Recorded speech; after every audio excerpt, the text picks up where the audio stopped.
जी शत्रुघ्न जी मिल राम और लखन जंगल। गुरु वशिष्ठ ने कहा राम को बुलाना धर्म के विरुद्ध की बात है, कारण एक पुत्र के लिए सबसे बड़ा धर्म होता है अपने पिता के वचन को निभाना। तो धर्म के विरुद्ध की बात है राम को बुलाना, इसलिए भरत को बुलाया जाए।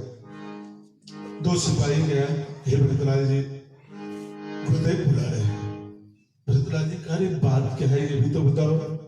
क्या ये सब कुछ लिखा है करने के लिए, सिर्फ आपको बुला रहे हैं। भरतलाल जी शत्रुघ्न जी तुरंत रथ पर बैठे और अयोध्या जब पहुंचे तो भरतलाल जी को सारा चीज उल्टा मालूम पड़ा।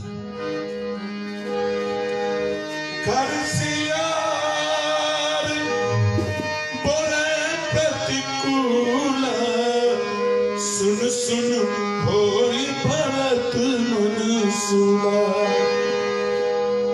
एक पक्षी की आवाज भरतलाल जी को उल्टा मालूम पड़ रहा था। भरतलाल जी सोचा जो कहां जाऊं जो सारे लोगों से एक बार मुलाकात हो जाए। भरतलाल जी सोचा मेरी माँ कैकेयी को पिताजी भी बहुत मानते हैं, बड़ी माँ कौशल्या भी मानती है, छोटी माँ सुमित्रा भी मानती है, तो हो ना हो सारे लोग मेरी माँ कैकेयी के पास हो। ये सोचकर भरतलाल जी रथ पर से नीचे उतरे और सीधा अपनी माँ के तरफ चल दिया। उस समय अयोध्या वासी दो गुट में बटे हुए थे, आधा राम के समर्थक और आधा भरत के समर्थक। राम के समर्थक जो थे का देख मैं कह रहा था सारा काम भरत के मर्जी से हुआ है। अरे भरत आया, पहले बड़ी माँ से मिलना चाहिए, छोटी माँ से मिलना चाहिए, लेकिन अपनी माँ से मिलने गया है। और भरतलाल जी जब अंदर गए तो देखा माँ कैकेयी को सफेद वस्त्र में देखते ही अबक रह जाते हैं। तब तक माँ कैकेयी कहती बेटा सारा काम बन गया, बेटा एक काम गड़बड़ हो गया, पिताजी स्वर्गवास हो गए। भरतलाल जी स्वर्गवास होने के बारे में सुनते ही इतना रोते हैं। क्यों रोते हैं? पिताजी मर गए? नहीं, रोते इसलिए भरतलाल जी पिताजी आप तो चले गए, आप जाने से पहले मेरे हाथ को भैया राम के हाथ में क्यों न रख दिया, ताकि जीवन भर भैया के साथ जीवन व्यतीत करता। वो तो नहीं हो सका ना। तब तक माँ कैकेयी कहते थे बेटा वो जाने वाले थे, चले गए, सबको जाना है, लेकिन एक खुशखबरी है बेटा, जो तुम्हारे लिए 14 वर्ष के लिए अयोध्या का राज और राम के लिए 14 वर्ष के लिए वनवास। वनवास का नाम सुनते ही भरतलाल जी पिता का मरण भूल जाते हैं। माँ कैकेयी को क्या नहीं कहा भरतलाल जी। माँ कौशल्या दौड़ के आती है, भरत बहुत आगे बढ़ जाते हो। भरतलाल जी का माँ मैं किसको साक्षी रखूं? अगर भैया को जंगल भेजने में थोड़ा सा भी मेरा हाथ होता तो संसार के सारे लोग रोग मुझको लग जाए। माँ कौशल्या कहती बेटा तेरा साक्षी मैं हूं, चल बेटा पहले दाह संस्कार कर्म कर, उसके बाद देखा जाएगा। उसी समय जो भरतलाल जी महल से निकले फिर 14 वर्ष तक महल नहीं गए, कर्म किया। कर्म के बाद भरतलाल जी सारे अयोध्या में ढिढोरा पीट दिया, चलो भैया को बुलाने जिसको चलना हो। सारे अयोध्या वासी दो भाग में जो बटे हुए थे एक हो जाते हैं।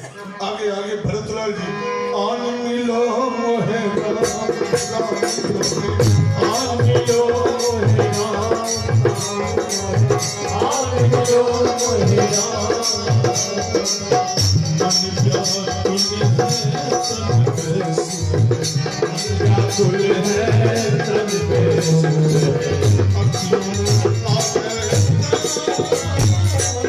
आन मिलो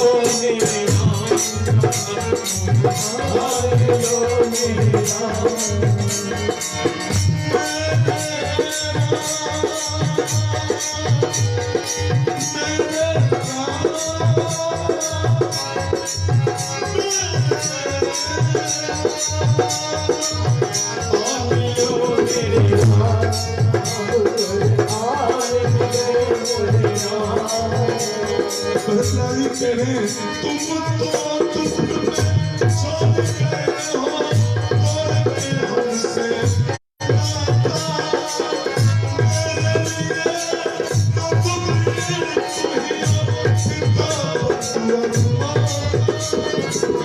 पिता बंधु माता, तू ही नहीं तो मेरा जीवन, तू ही नहीं तो मेरा जीवन। आएगा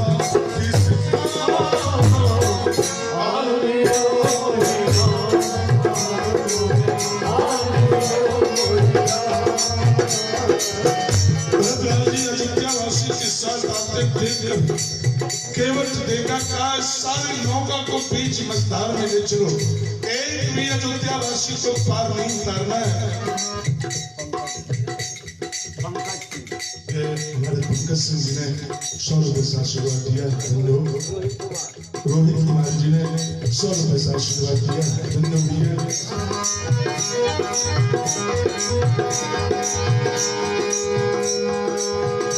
केवट में बूढ़ा केवट जो निशाचराज भगवान के मित्र नहीं परम मित्र कहलाते हैं, उन्होंने भरतलाली की दशा देखा का सारे नौका को किनारे करो और भरतलाली से सारे अयोध्यावासियों को इस पार से उस पार किया।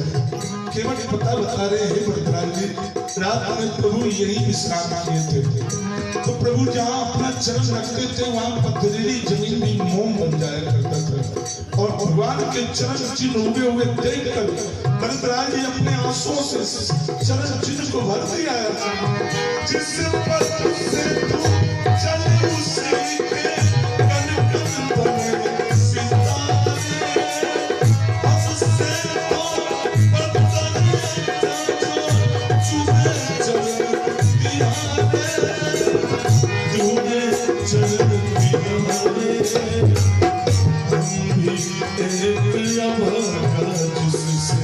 हम भी एक अभागा जिससे, हम भी एक अभागा जिससे दूर रहे मेरा।